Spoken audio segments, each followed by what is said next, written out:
So yes, just maybe providing a bit of context about where the research on bullying really emerged in the past few years. And of course, the importance of looking at bullying victimization is really to put that in the context of its impact on children's mental health. And just maybe a note of caution here that while this session is really about violence in the school, and it will be mostly part of my presentation, but also acknowledge that bullying is not necessarily limited to the school, but it can also happen and take place in the community or even sometimes at home.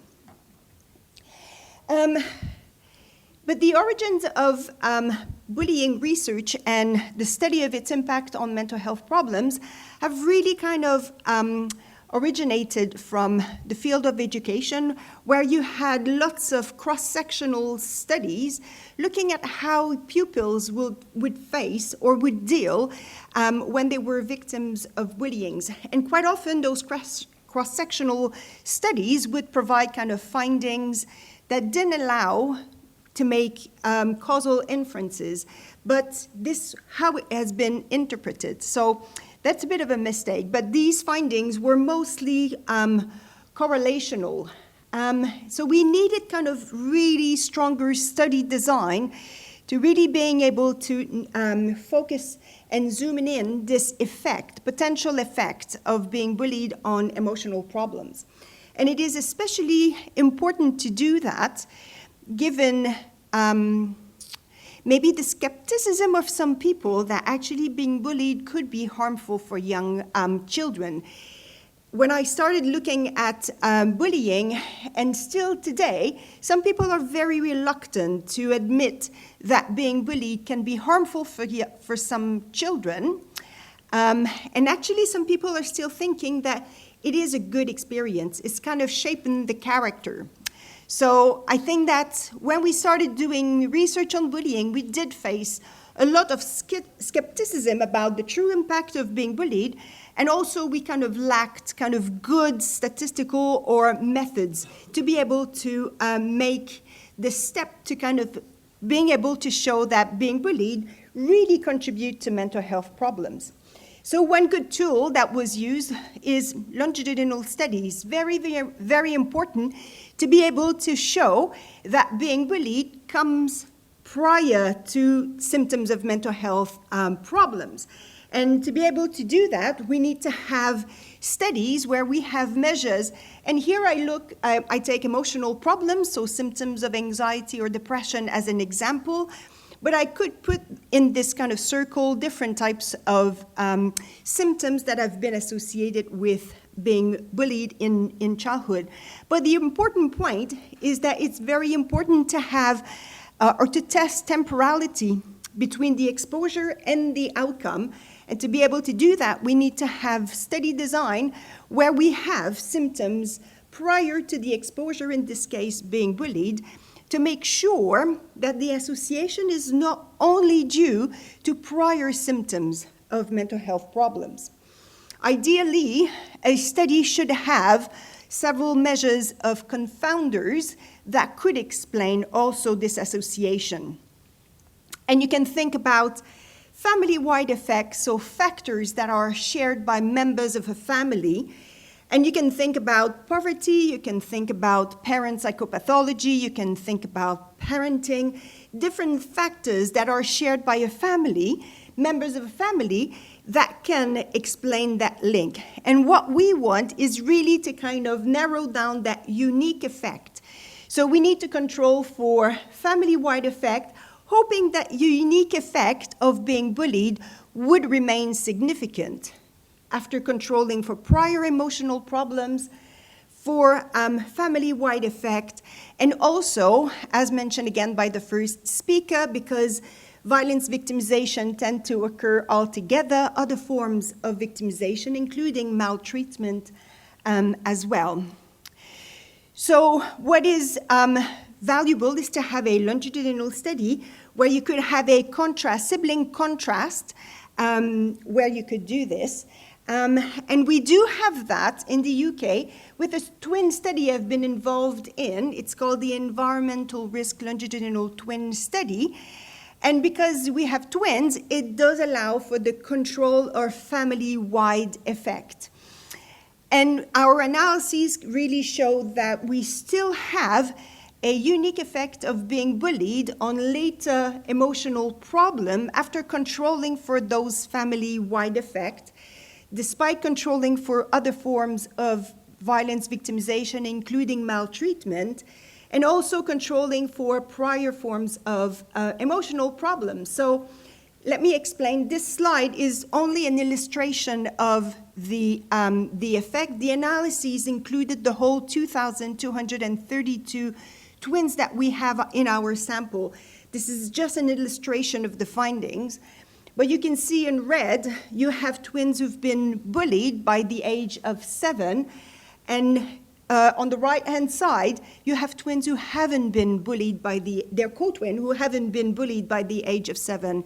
So you clearly see that the ones who've been bullied have higher emotional problems by the age of 10 as opposed to their co-twin. So there are a few things to just highlight here. First of all, being bullied by the age of 7, in the UK, kids kind of start school by the age of 5. So this is experiences of being bullied in the first 2 years of formal schooling. So these are really kind of key years where some kids get victimized and then they will end up developing mental health problems by the age of 10. In this case as well, I kind of, those two bars seem to be kind of very ordinary, nothing kind of special. But bear in mind that these are two groups of co-twins, monozygotic twins. So not only they control for family-wide factors such as parenting, parent psychopathology, poverty, neighborhood, because they all grew up together, they also control for the confounding of genes. So this is a very strong model to be able to kind of support the fact that being bullied in childhood can contribute to mental health problems in young children. And emotional problems is definitely the set of symptoms most strongly associated with being bullied. Now, this study was published a wee while ago. The aim of my presentation today was not to show you our latest finding, but really to show how our research could impact policy, practice, and also future research. But you could see that few other studies have since replicated our findings using different samples. So we do feel reassured that there's nothing specific to our sample of twins to show something kind of strange, but it's been replicated using different groups at different ages. So implications of these findings for intervention. So I think that we should absolutely support any programs set in schools aiming to reduce bullying behaviors. So if we do reduce bullying behaviors in the school, we should be able to see a parallel reduction in emotional symptoms in young kids. In the UK, at least, we do have mandatory policy, anti-bullying policy in all the schools. So schools are definitely aiming to kind of reduce that. However, the application or the implementations of those rules do vary quite a lot, and there are no studies kind of looking into what would be the effect of the variation of those implementation. But definitely one take-home message from these sets of findings is that we need to support interventions trying to reduce bullying behavior in the school system. I don't do any intervention research, so I cannot provide you with the latest findings, but the Nordic countries are definitely the leaders in that field. They do have quite good programs. They are being tested, with clinical trials at the moment, not only in Scandinavia, but also in the UK at the moment. So we really do need to kind of test those effects to really see how it goes. And you can see that the picture is in the school setting, and one thing which is important to remember, I will come back about it later, those interventions are taking place in the school, very much so.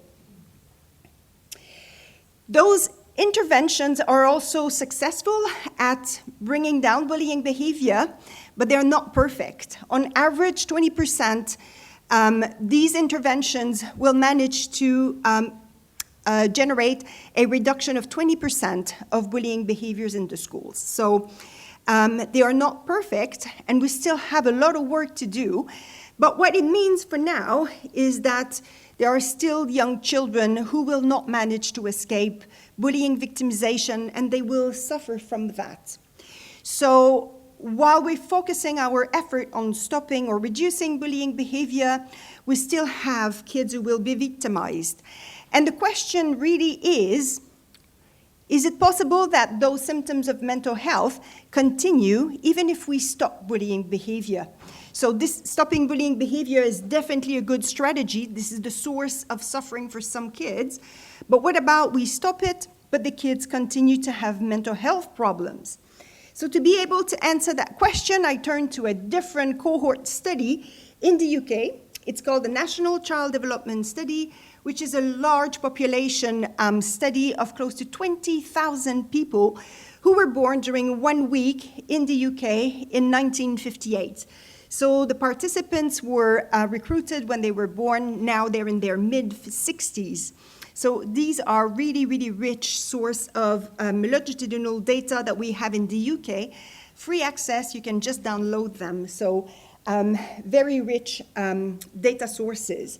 What we show with one of my postdocs, who kind of went back to Japan since then, is that being bullied in childhood between the ages of 7 and 11, and that was in the mid-60s, well, those participants, when they become adults, when they reach midlife, they're more likely to have to be diagnosed with mental health problems, including depression, anxiety, but also have higher rates of suicidality, which includes attempts and ideation.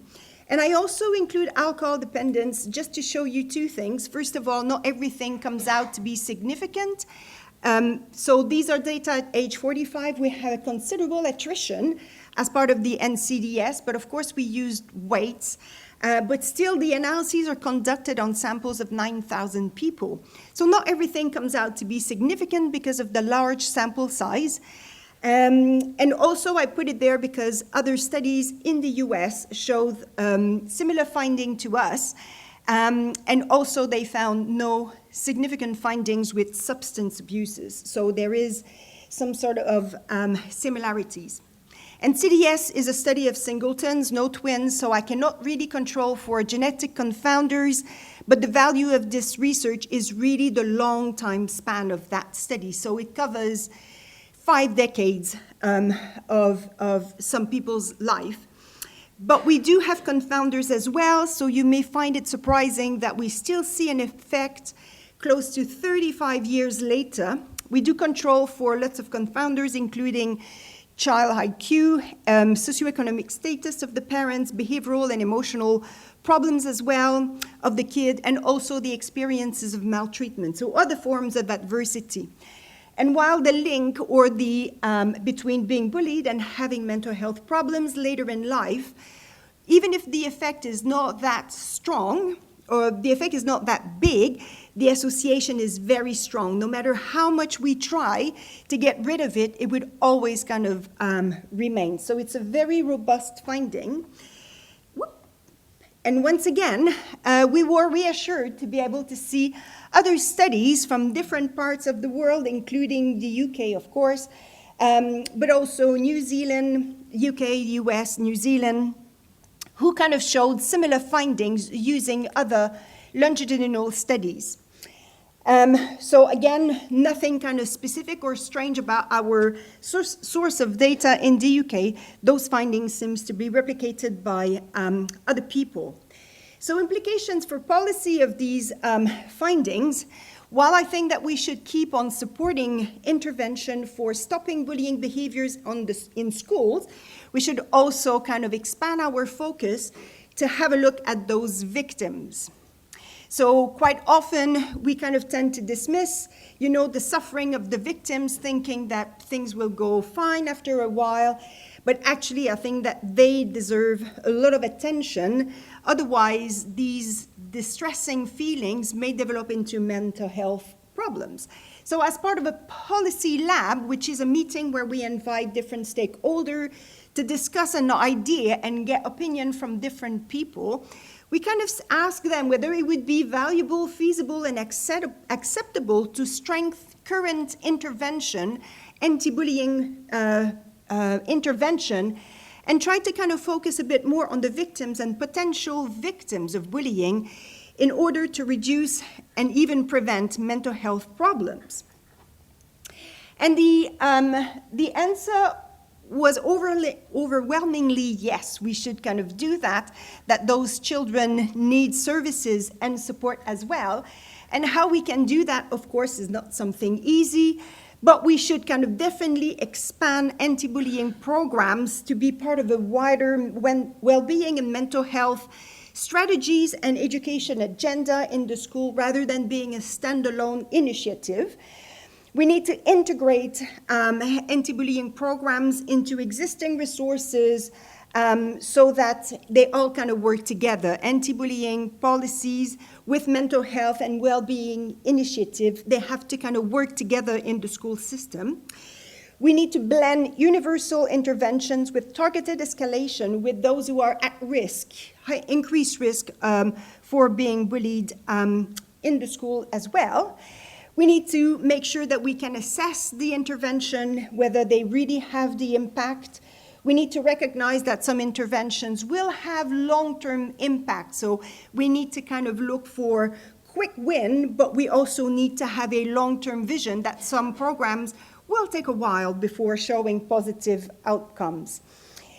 And of course, we need to kind of support the government to work across departments to integrate bullying into other programs. So when I do kind of speak, I'm not sure, it's a shame that the government could not be here today, but in the UK at least, when I call the Minister of Education, yeah, I have a phone line direct to the Minister of Education, hi, you know, and I want to talk about bullying, they will say, oh no, mental health problems among the victims, they will say, no, you need to talk to mental health. So you need to take the health minister. And then when I call them, then they say, oh no, it's bullying. You need to kind of call the education minister.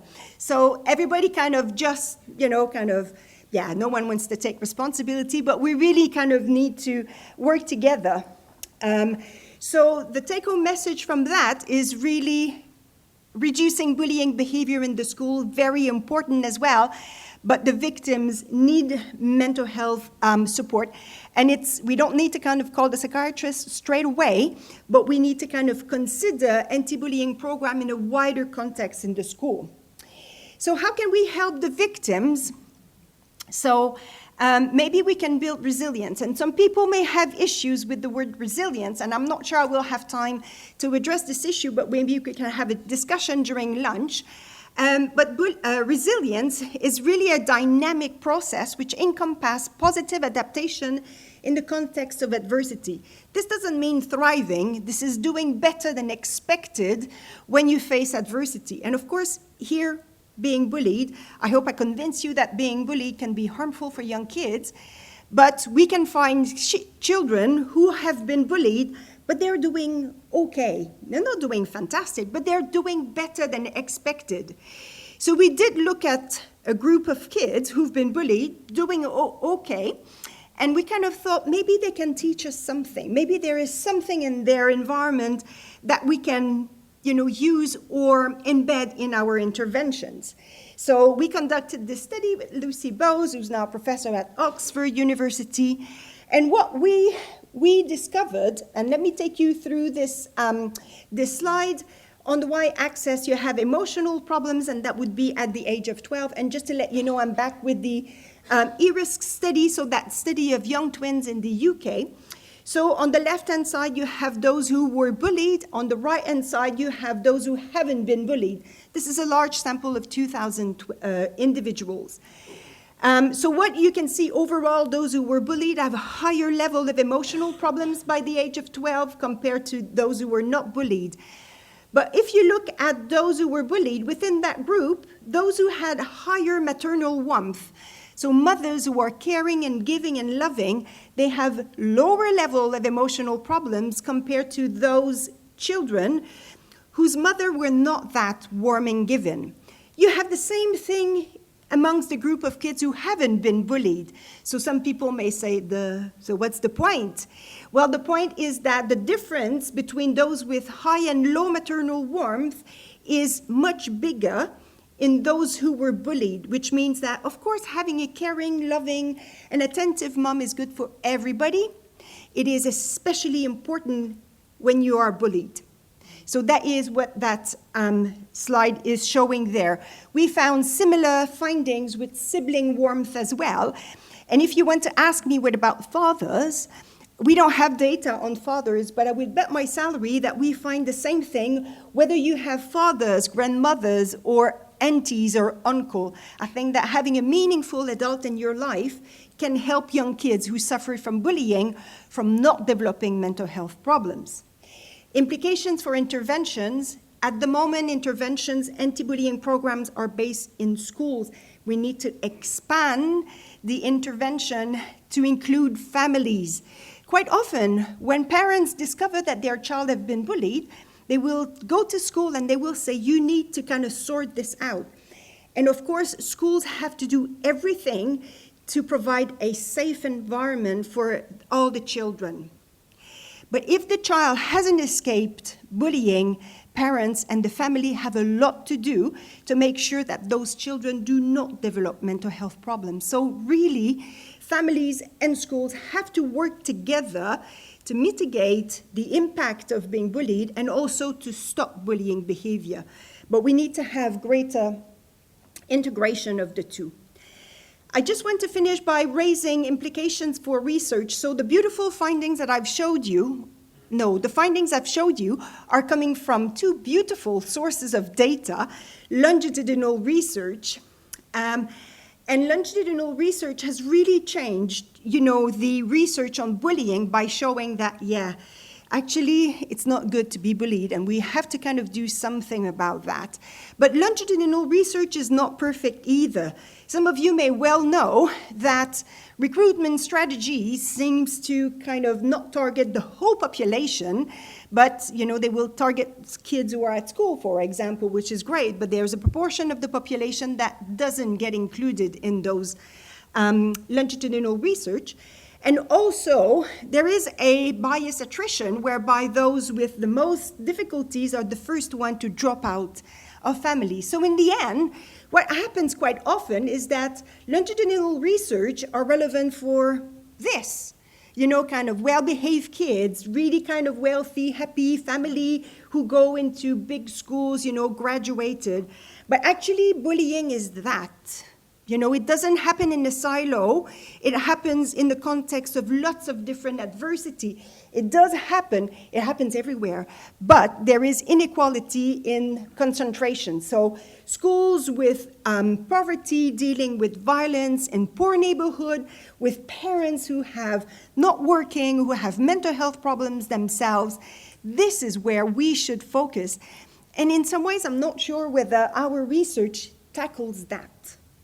So I'm not sure whether our tools, kind of include that part of the population which needs it the most. So when I'm, it's very easy for me to stand here and to say, this is what we should do and this is what we should do. But actually, those schools who need the most support have so many other issues to deal with.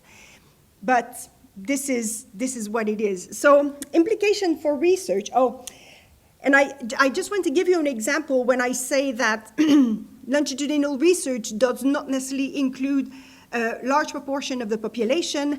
When I don't do research on bullying, what I do is that I survey all the longitudinal studies in the world. And we just submitted a report to the Welcome yesterday, so that was a bit intense. But the ones in the UK, at least, they are not good at including people from different ethnic background in their sample. So you can see that half don't have information. And this is based on close to 50 studies in the UK, longitudinal studies in the UK. Half of them just don't have information about ethnicity. And you can see that then you have a quarter, where you have less than 5% that are not white. And I'm using the word not white with lots of reserve, but this is what it says. So we definitely need to do better when we set up longitudinal research to make sure that the findings is applicable to the whole population, but especially to those who need it the most. Bullying or young victims, this is not a random event. You do have inequalities into who will get targeted by bullying, and quite often those young kids are not represented in those longitudinal studies. And of course, we know a lot about what is happening in high-income countries, Scandinavia, the UK, the US, but then, we need to know more. So low-income countries are not spared by bullying. It does happen there as well, and we need to know from them what works, what doesn't work, so that we can all be together in fighting bullying and mental health problems. Thank you.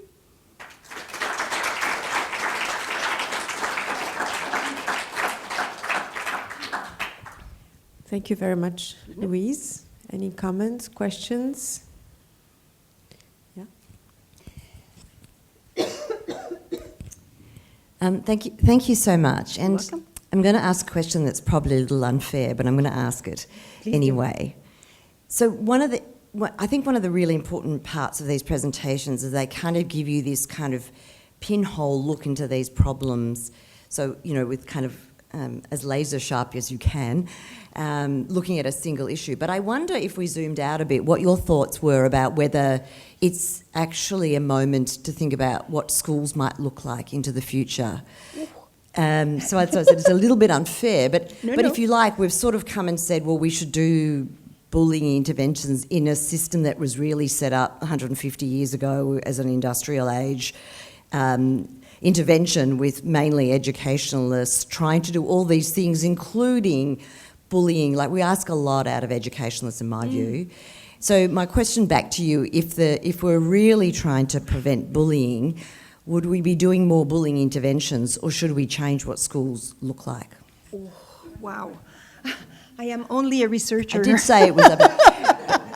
But you've looked into this stuff. I mean, and you don't have to answer well, it. I thought of it. It's an interesting question where we always try and fix the single problem, but actually if we zoomed up a little bit, it's actually the system that keeps getting in the way. And seems with COVID, where schools were clearly about much more than learning, because they just clearly were, whether it's a moment in time to say schools are actually not fit for purpose anymore, and we need to think about what they are. It's a really unfair question, but it seemed like a good time to ask it. Yeah, absolutely. But with limits, I can share my thoughts, but I think that quite often schools are a reflection of society. So I think that what we see in schools quite often is a reflection of what's going on, in the rest of the world. So quite often it's difficult to ask kids to not be aggressive or violent towards each other, or pick on the kind of the small ones, because that's what happens, on TV and politics and all of that. So absolutely, I think that, schools have big tasks, few resources, exhausted kind of workforce. So asking them more is very difficult, I think. But I think that there are some basic things that can be transmitted in school as well, within the, with the help of the families. I think that if you do something only in the schools, it's likely that it's not going to transfer into families. So I think that it has to be done with the families. But I think that there are sets of values that are, important to kind of being shared within a school. So let's not change everything, and let's not add to the curriculum. But I think that there are basic things like, I'm a true believer in social skills. I think that if you have good friends, when I meet my friends that I haven't seen for a while, I will say, how are the kids? Do they have friends? To me, it's always a good indicator that things may be rough, but they're fine because they have friends. So I think that, kind of making sure that the kids have friends, and they know how to make friends, they know how to keep friends, is really, really important. So I think that instead of having another target that schools have to kind of reach or to kind of tick, I think that somehow it's possible that we can integrate, kind of values, set core values that could be part of, the curriculum, also kind of shared with families as well, or they could be a transfer as well. Having said that, I'm not a teacher. Some teachers here may kind of throw me tomatoes or rotten eggs or something, but that could be a place to start. I'm not sure about changing the whole school system. Okay, everybody's got it. Okay, let's start here.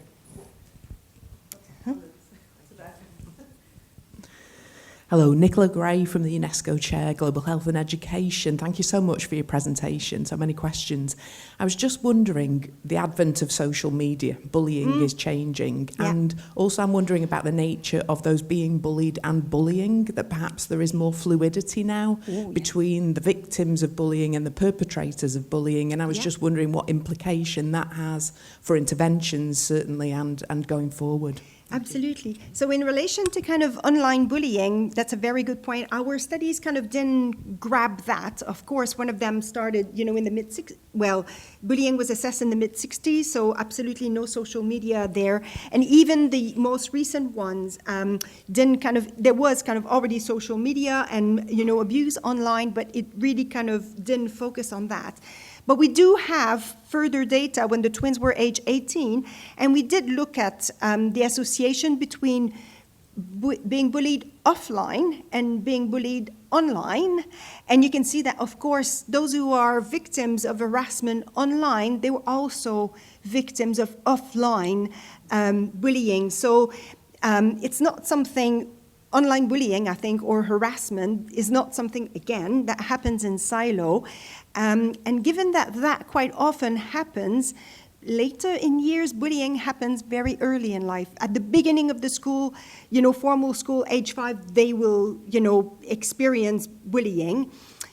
So I think that there's a window of opportunities. I think that the government at the moment is focusing so much on online bullying, fair enough, but let's not forget about offline bullying, because that could be the first part, the first kind of door, where the kids are entering, into a life of abuse, harassment, and violence. So absolutely. And then your next question was about fluidity. Absolutely. So we do have groups of children who are both victims and also bullies, and they're the ones that kind of fare the worst. So they have most severe symptoms, but also a wide range of different symptoms.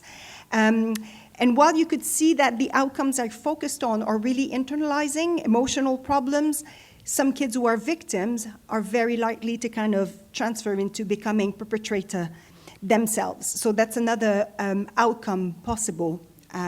So that would be a response. They are victims. And I told you as well that there is disparity in the risks of being bullied. One of the big predictors of being bullied at school is being maltreated at home. So, yes. So I think it could be a response. I'm being attacked, I'm being abused, I can abuse the others. Hello, Louise. My name's Patricia Lucas. I'm from the UK. And I just wanted to, I think it slightly speaks to Sharon's point too. Because I'm from the UK, I understand how very little our children are when they go to school. Mm-hmm. And I was struck by that, the first piece of evidence you put up around risk of being bullied before the age of 7. And I'm conscious that our children go to formal education when they're just past their 4th birthday. They're really, really small. Yeah. And I wondered about 2 things in that. First of all, about all of this evidence and age, because what it is to experience these things must vary, both in terms of what the experience is and what your outcomes are. But also our understanding of it. I wonder how we think about what bullying is when you're 4 or 5, and also about our framing of it, which is where I think Sharon's point comes in, because I think we often focus on the thing that causes us difficulties as adults. Yeah. What we see is the problem. But what's really happening is perhaps around, if we were thinking about pro-sociability in those very little children, will we think about it differently? Yeah. I think that's more of a comment than a question. But. Yeah, no, that's great. Thank you for sharing it. But I think that you're absolutely right. I think that maybe one point that we need to, some teachers would say to me, everything is bullying these days. The kids would kind of get kicked or something and it's bullying. And there is not a strict definition of bullying, but I think it's important to disentangle bullying from other forms of victimization or violent behavior when the kids are at school. So bullying has to be repeated so that you know what to expect when you meet someone or a group of other kids. And it's also in the context of power imbalance. Two kids fighting on the playground is not bullying.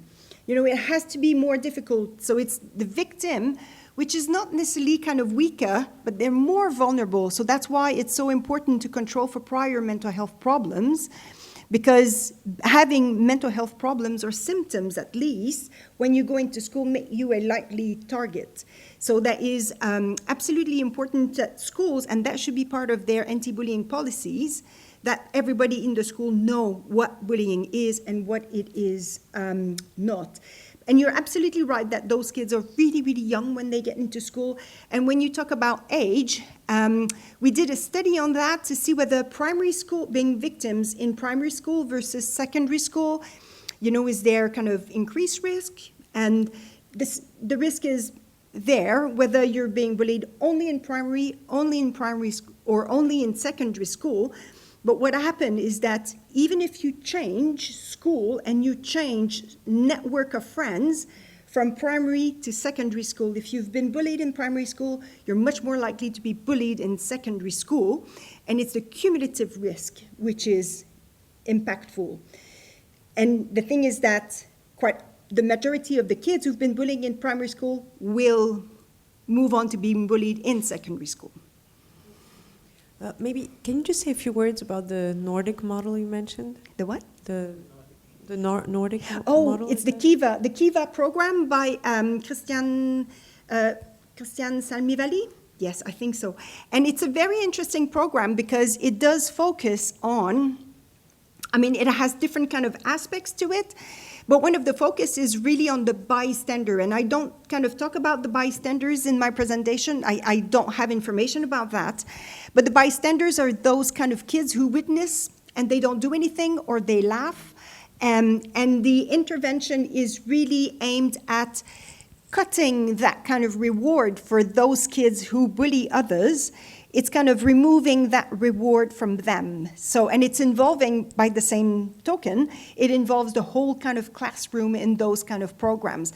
And they are quite effective, and Lucy is kind of running a trial at the moment in Oxford with Wales, schools in Wales as well. So you also have the Alveus program. So Dan Alveus is the father of the research on bullying, and there's also a program on it. Which is similar but slightly different. I think it's much older. But Kiva program is very popular. I think it's not a good word, but it shows lots of promises. And lots of schools in the UK at least have it. Hello, Gary Evans, Cornell. You actually just touched on something I wanted to ask you about a little bit more. Do we know much about why children bully, what they get out of it, presumably there are some reasons that, quote, make sense from the perspective of the bully. Do we know much about that? Do you want to answer? Is that a question or is that an answer? Oh, you could. So it's interesting because I think I've been talking, or presenting on that topic for many, many years now, and not once did I make a presentation and no one asked me, what about the children who bully others? So, and my answer usually would be, what about them? They are kids with conduct problems. And we have decades of research on kids with conduct problems. Bullying other is a criteria for conduct problems as part of the DSM. But not satisfied with that reflection, I decided to do a bit of research and trying to see, those kids who bully others, are they different for kids who kind of do or, who have other conduct problems?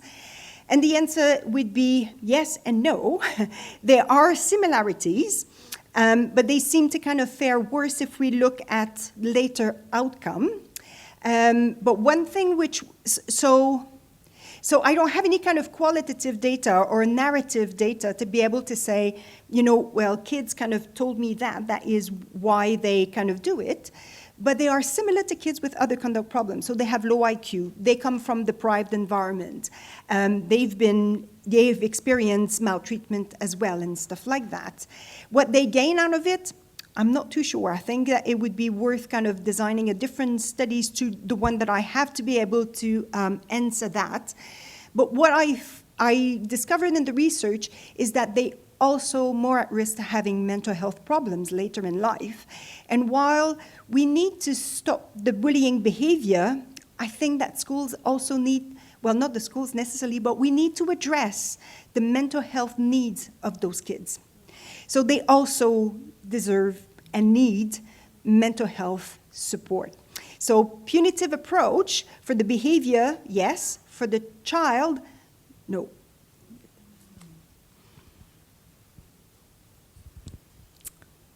I'm a little bit uncertain whether this is completely counterproductive, but please, I'm thinking. Throw it at me. So now we talk about bullying, and tomorrow we will talk about screens. We talk about use of cannabis in youth, etc., etc. And we talk about it as being a particular problem for children. But children do as adults. And we have a society where bullying is more and more something you do. We have presidents who are masters of bullying. We can say Turkey, we can say the former UK, US, in the upper class. Yeah. There is a lot of bullying. We can see that in Denmark, the worst bullying among young people is in the rich areas, because they are taught to be cruel so they can be good leaders. Do we do a mistake when we think that we can make the life better for children if the rest of the society, we are looking at screens all the time? Why shouldn't the children look at screens all the time? We are bullying all the time to get power. Why shouldn't the children bully? We are drinking all the time in Denmark. Why shouldn't the children drink, etc., etc.? Okay. So just, I think we need to really think about the adults when we do. Absolutely, you're absolutely right. So I think I raised that point when I was saying, that on TV, children are kind of seeing that on TV and probably at home as well, where there could be domestic violence. So absolutely, these are not kind of separate, or kind of distinct kind of phenomena. And I think it would be good, and I'm hoping that one of those studies will soon collect data on domestic violence and also bullying in the workplace, so that we can see whether there's a link between being bullied in childhood, but also those experiences, in adults. But there are research on bullying in adults as well. And I'm not sure what's the situation in France, but at least in the UK, I think that now, where I work, which is not perfect, but they have now anti-bullying and harassment kind of policies now. So I think institutions are trying to address that, which I think is a positive way forward. But of course, what's going on at King's is not on the media, but what's going on with prime ministers and presidents is on the media. So you're absolutely right that we should show, of course, the good example. And then when you say, are we going to make the lives of children better? That's another point to me, which is separate. But as part of the policy lab, we did address the fact that being bullied doesn't happen in silos. Those kids experience quite a lot of other adversity. And we were saying, are we going to make a change? If we kind of invest so much in bullying, is it going to make a change for the kids? Because they experience so many other things. But based on the findings that being bullied really contribute to mental health problems, anti-bullying interventions or mental health support for the victims will not change the rest of the children's life, but it will make their life slightly easier by eliminating one source of stress. And just for that, I think it's worth it. Okay, well, thank you very much, Louise. Well,